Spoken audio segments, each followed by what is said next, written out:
Nós vamos dar início à nossa reunião desta noite, pedindo a Deus e a Jesus que abençoe a nossa intenção, que é de falarmos um pouco mais dos ensinamentos de Jesus e dos ensinamentos dos Espíritos. Que a Águida seja bastante envolvida esta noite, que trará para nós o tema da codificação, da Gênese, que ela seja bastante inspirada e que possamos aproveitar o máximo dos ensinamentos. Que os Espíritos também, que estão ao nosso lado, que nos acompanham, que necessitam também de ouvir as palavras de esclarecimento, que sejam acolhidos por esse plano espiritual maior, de sustentação, que os acolham e que eles possam realmente absorver todo o ensinamento da noite. Pai de infinita misericórdia, que estejam entre nós, nos amparando, dando-nos essa sustentação espiritual. Pai nosso que estais nos céus, santificado, Senhor, seja o vosso nome, venha a nós o vosso reino, e seja feita a vossa vontade, assim na terra como nos céus. O pão nosso de cada dia dá-nos hoje, perdoa, Senhor, as nossas dívidas, assim como perdoamos aos nossos devedores, e não nos deixes cairmos nas tentações do mundo, porém livra-nos de todo mal. Que assim seja, Pai. Graças a Deus. A Reencarnação de Segismundo, livro Missionários da Luz, autor André Luiz, psicografia Chico Xavier. As palavras de Alexandre abriam-me novos horizontes ao pensamento. As questões obscuras do tema tornavam-se claras ao meu campo mental, fazendo-me sentir que os intervalos da conversação se destinavam a fornecer-me tempo para meditar. O benevolente orientador continuou, depois de longa pausa. Essa união de qualidades entre os astros chama-se magnetismo planetário de atração. Entre as almas, denomina-se amor. Entre os elementos químicos, é conhecida por afinidade. Não seria possível, portanto, reduzir semelhante fundamento da vida universal, circunscrevendo-o a meras atividades de certos órgãos do aparelho físico. A paternidade ou a maternidade são tarefas sublimes. Não representam, porém, os únicos serviços divinos no setor da criação infinita. O apóstolo que produz no domínio da virtude, da ciência ou da arte, vale-se dos mesmos princípios de troca, apenas com a diferença de planos, porque, para ele, a permuta de qualidades se verifica em esferas superiores.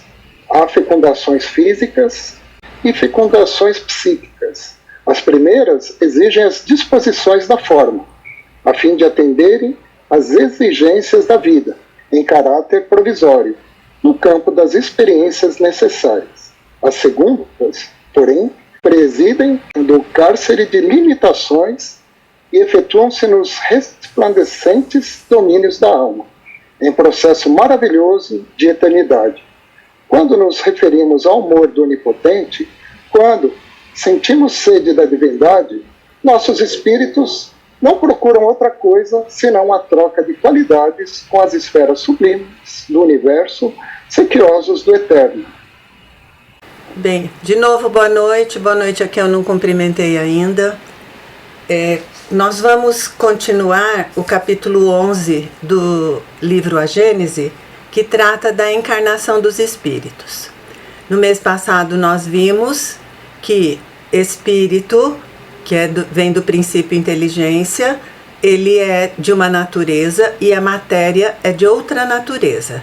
Então que há a necessidade de uma camada intermediária que possibilite que as informações passem de um para outro, né? É uma camada que é chamada, Kardec deu o nome de perispírito.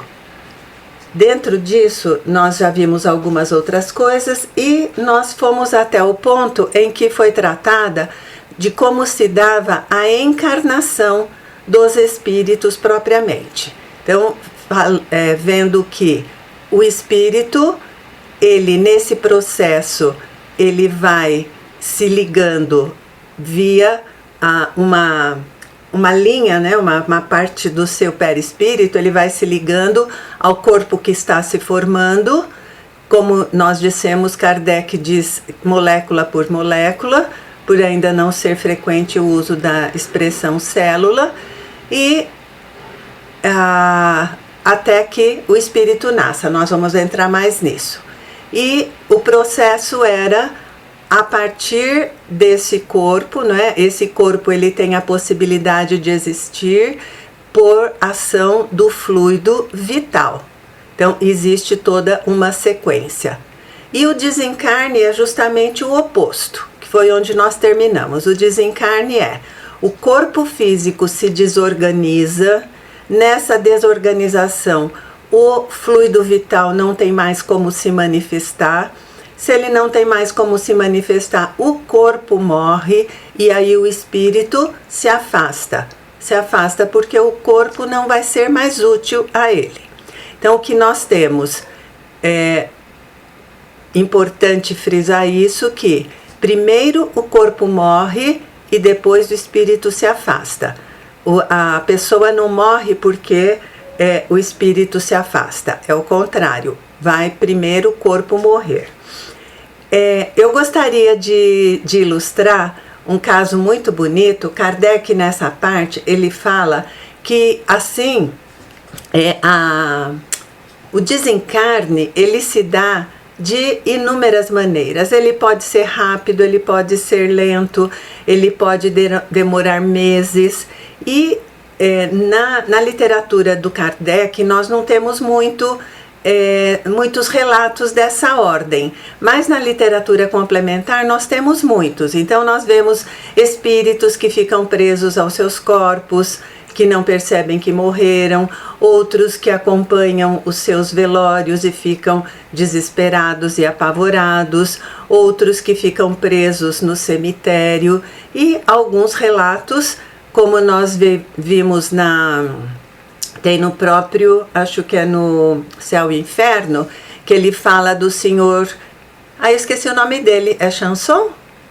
Não lembro, alguma coisa, Samson, né, Samson, senhor que era um companheiro de Kardec da Sociedade Parisiense de Estudos Espíritas, que 6 horas após o seu desencarne, ele já estava dando comunicação numa sala ao lado do local onde ele estava sendo velado. O caso que eu vou ilustrar hoje é um caso que está no livro Obreiros da Vida Eterna. Esse é um relato maravilhoso. Nesse livro, André Luiz, ele traz ele acompanha 5 desencarnes. Desencarne de espírita, desencarne de católico, desencarne de protestante, e assim ele vai relatando. Esse caso em particular é de uma senhora que era uma trabalhadora espírita, que o nome dela era a senhora Adelaide Augusta Amaral, que era conhecida pelo nome de Aura Celeste. Aura Celeste porque ela também escrevia da própria lavra, ela também era poetisa, escritora e trabalhadora. A história dela é belíssima, quem quiser procure aí no Google, e eu só vou falar da questão do desencarne dela, lembrando que André Luiz estava acompanhando muitos desencarnes, né? Primeira coisa, ela já estava numa condição física muito acentuada e muito fragilizada, o corpo já não estava mais correspondendo. Só que ela não conseguia desencarnar, ela estava como que não presa, mas ela estava meio que impedida de se afastar do corpo. Por quê? Por causa do amor das pessoas que trabalhavam com ela. Essas pessoas tinham receio dela desencarnar e eles ficarem como órfãos, porque ela era uma diretora maravilhosa, só que ela meio que tinha centralizado o trabalho e as pessoas estavam receosas pelo amor que tinham por ela e também de como seria a vida deles. Essa senhora Aura, ela era, um dos protetores dela era o Dr. Bezerra, que ela tinha conhecido pessoalmente. 2 anos antes do Dr. Bezerra desencarnar, eles trabalharam juntos nesse centro dela. E a Aura Celeste, então, nesse trabalho de proteção espiritual, a orientadora Zenóbia convoca uma reunião à noite no desprendimento para que todos os trabalhadores da casa comparecessem e fossem orientados. Resumidamente, a mentora diz: vocês precisam deixar que Adelaide se liberte do corpo, porque ela já cumpriu a tarefa, ela precisa passar para o outro lado da vida, mesmo porque o corpo dela não tem mais condições de existir. E aí, isso é uma conversa longa, todo mundo entende, e quando a Adelaide vai voltar para o corpo, ela já sente uma estranheza. O seu perispírito tinha ficado tão revigorado da libertação pelas pessoas, as pessoas tinham tirado aquela atração sobre ela, então ela tinha ficado livre com ela mesma. E o seu perispírito estava fortalecido e ela não conseguia mais aderir ao corpo. Estava muito difícil porque o corpo estava numa condição muito depauperada, mas aí ela se esforça e volta, né? Então, aí liberta disso, né? Como eles dizem, afastada essa tendência retentiva, eles tentavam retê-la aqui no corpo. Aí ela faz um pedido, que isso para mim eu tinha de situar, esse que é o maravilhoso. Ela pede para ela mesma desligar os próprios centros de força. Eu lembro das outras vezes que eu li esse livro, eu não lembrava desse detalhe, né? Então é maravilhoso, ela própria se desliga, ela pede para se desligar. O Jerônimo, que é o orientador, fala para o André Luiz que não dá para ela fazer o trabalho completo, mas os órgãos mais simples, né, os chakras mais básicos, ela tem condição de fazer isso. E ela pede para fazer sozinha. Então ela passa muitas horas do dia, né, que eu fui descobrir na internet, era o dia 24 de outubro de 1944. Ela passa muitas horas do dia fazendo esse desligamento, perfeitamente consciente do que ela estava fazendo, e só no momento final, então, o Jerônimo intervém e conclui a separação, né? Porque o corpo já tinha ido mesmo. Então, o que é interessante disso? Porque nós sabemos que nós nunca morremos sozinhos. Sempre existe uma equipe espiritual que cuida desse desligamento, porque nós estamos conectados ao corpo via esses centros de força e nós não temos essa capacidade que a Adelaide tem. E aí o que aconteceu, né? Nesse caso, ela mesma fez o seu desligamento. E ela solicitou que não fosse levada ainda, ela se recusou a se retirar. Ela acompanhou tudo que foi feito, né, de velório, do enterro, tudo dela, e a sua atitude final antes de se afastar foi agradecer ao corpo a oportunidade que ele lhe deu de se manifestar aqui na matéria. Então eu achei essa história muito diferente, muito linda, e eu quis compartilhar com vocês. Então veja, o texto da harmonização é justamente uma reencarnação, né? Que ele é feita com todo o cuidado do plano espiritual, porque o Segismundo tinha muitos créditos, e no caso a Adelaide, que é a Aura Celeste, a Adelaide, ela se afasta também de uma maneira muito linda do corpo. Então nós vemos as duas situações extremas, né? Na sequência, o que nós temos, né? Que o espírito, quando ele vai, ele está reencarnando, lembra que foi falado antes do desencarne, de como se liga. Então, durante o tempo da gestação, este vínculo vai se fortalecendo, o vínculo do espírito com o corpo que está sendo formado, o embrião, depois o feto, todo o seu desenvolvimento. E o Kardec, ele fala aqui que ele só perde a consciência de si na hora do nascimento. Inclusive, ele frisa que nenhum espírito participa conscientemente do próprio parto, do próprio nascimento. Mas nós vemos muito na literatura que muitas vezes, ou grande parte das vezes, já o espírito, ao se ligar ao corpo, ele já perde essa consciência de si mesmo, né? Então, os processos são variados, mas o que acontece é isso. Há uma perda da consciência de como esse espírito está no mundo espiritual para até nascer, e aí ele recobra a consciência. Quando o espírito nasce, né, então nós temos o quê? Ele leva consigo todo o seu patrimônio conquistado. Então, tudo que o espírito já conquistou, em termos de moral e em termos de conhecimento, ele carrega consigo. Só que não está acessível, né? Ele não... É nisso que se fala que o espírito também não retrograda. Ele mantém todo o seu patrimônio, tudo que ele conquistou, ele mantém. Na hora do quando ele nasce, ele vai manter tudo. E como que essas suas qualidades, habilidades, tudo isso vai vir à tona? De acordo com o seu crescimento, de acordo com o desenvolvimento físico, não é, do seu corpinho. Então, conforme o espírito vai se desenvolvendo, o seu conhecimento. Lembra que ele não vai relembrar de fatos, ele vai relembrar de habilidades.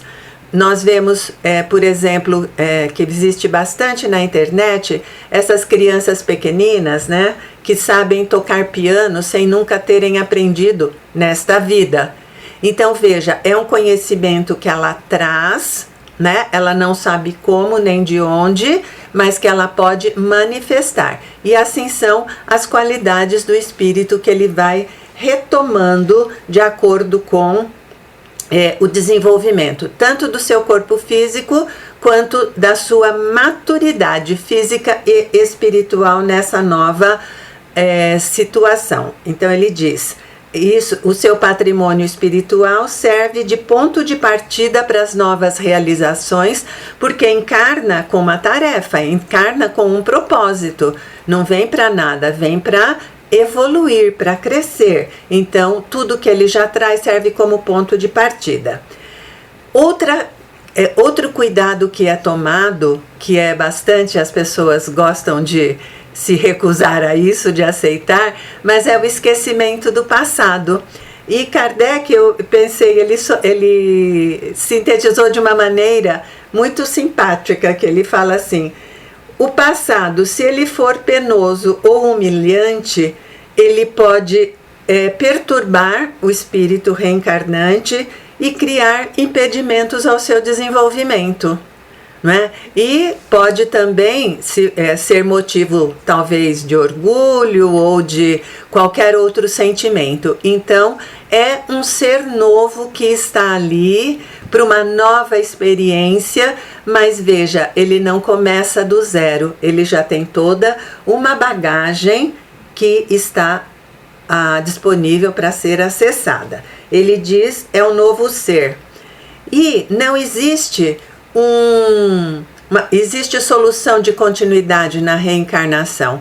O espírito é sempre ele mesmo, só vai mudando a sua forma de se manifestar. E ele diz, a encarnação é apenas uma fase da sua existência. Ele não vai lembrar, em geral, né? Ele não vai lembrar das suas vidas passadas, mas ele pode ter acesso a elas. Pode, lembra o verbo, pode ter.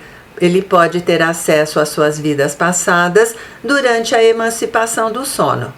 E aí nós também temos casos na literatura, inclusive de André Luiz, que o espírito faz esse retorno ao passado e acaba se vendo numa nova situação que quando ele acorda, ele traduz como tendo sido um sonho que ele vivenciou enquanto dormia. Mas no estado de vigília, em geral, ou praticamente 100% das vezes, ele não tem lembrança dessa existência, do que passou. Então ele fala, como é que funciona a questão do espírito? Nós já vimos que o princípio inteligência, ele faz o seu desenvolvimento, o seu processo evolutivo através dos reinos da natureza, né? Até que, a partir do reino animal, por um processo que nós não sabemos quando nem onde, o espírito, ele passa, o princípio inteligência, então, ele passa a ser espírito, né? Então nós vemos, até a fase animal, o princípio inteligência, ele vai ser sempre chamado de princípio inteligente, que habita um corpo vivo. Agora, na fase hominal, ele então é chamado de espírito. Só que quando ele começa nessa fase de espírito, ele ainda não detém todas as faculdades do espírito, ele as tem em potencial. Existe nele essas, como que dizer, sementes que com as vivências ele vai desenvolvendo.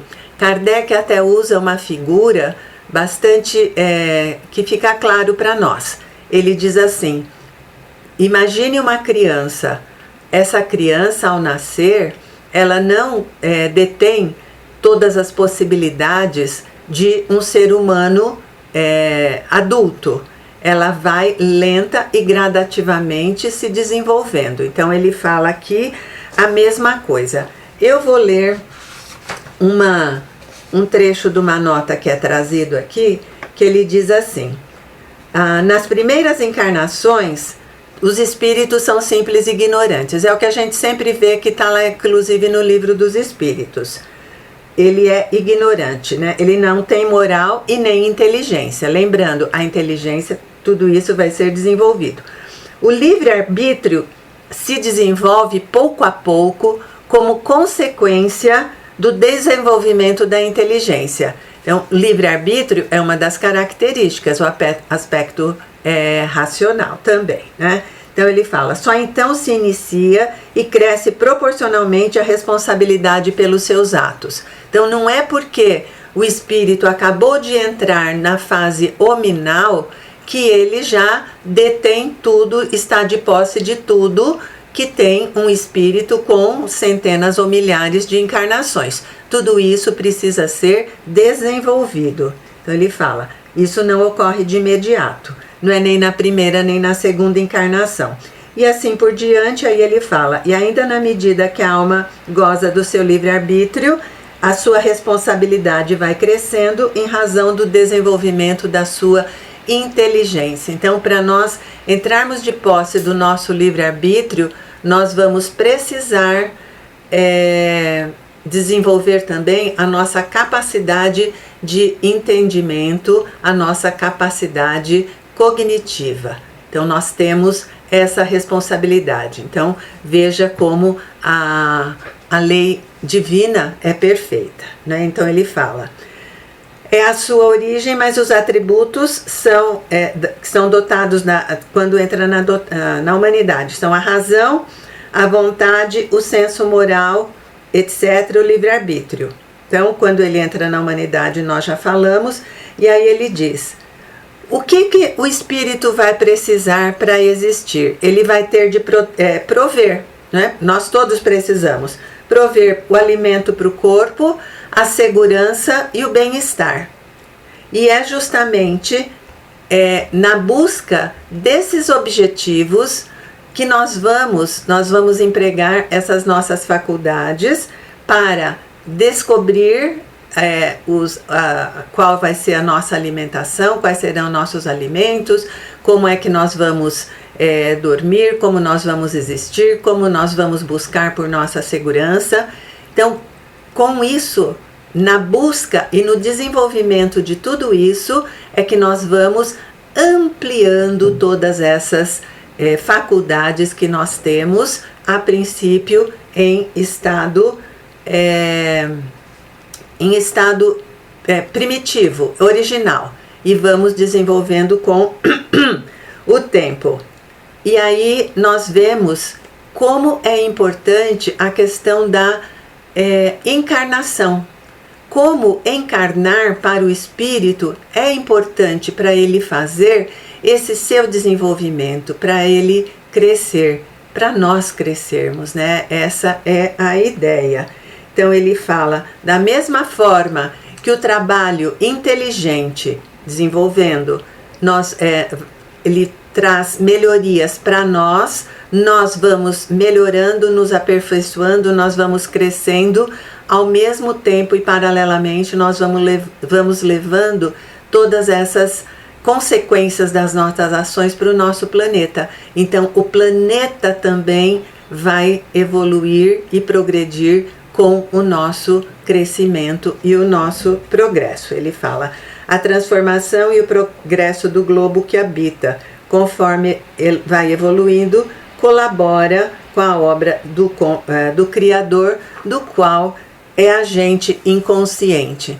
Então veja, Kardec nos traz que nós contribuímos, nós participamos, e isso mesmo quando nós nos relacionamos, nós estamos conectados a outras pessoas, a outros seres, com tudo isso nós estamos sendo agentes, embora inconscientes, agentes do nosso Criador no progresso de cada orbe que nós vivemos. Enquanto fazemos o nosso crescimento, nós promovemos a evolução ao nosso lado.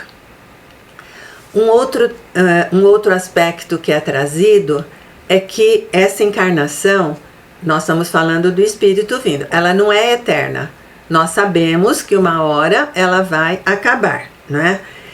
Quando a nossa encarnação acaba, nós vamos viver no mundo espiritual e, de acordo com os espíritos, seremos chamados de espíritos errantes.